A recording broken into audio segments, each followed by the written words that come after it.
Who redeemed us? Christ, right? Jesus, right? Amen.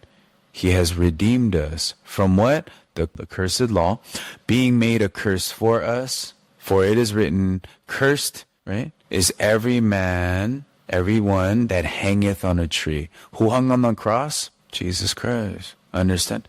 Then this is a really good question. Why was the law made then? Romans chapter 3, verse 19 and 20. Let's go. Romans 3, 19 and 20. So what's the whole point of the law then? If the law is cursed, why did God make it? Good question.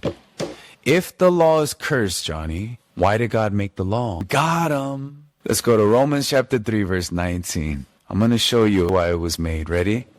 Now we know that what things soever the law saith, it saith to them who are under the law, that every mouth may be stopped and all the whole world, right, may become guilty before God. What was the law made for?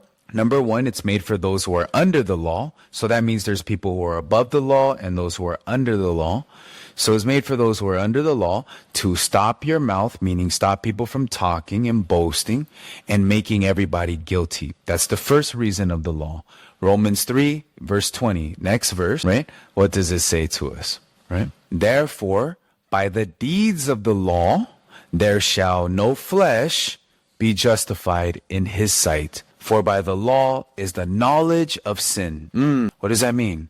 Romans 3 tells us, by doing the law, no flesh, that means every human being, cannot be justified, right?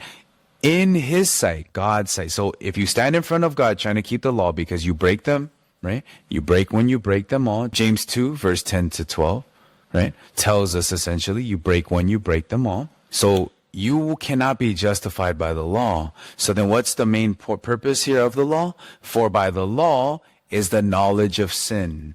What does this mean? The law shows us our sin, brings the knowledge of sin to us. If, for example, the law, nowhere in this world does it say, do not murder, do not kill. And I go out and I murder somebody out of my rage.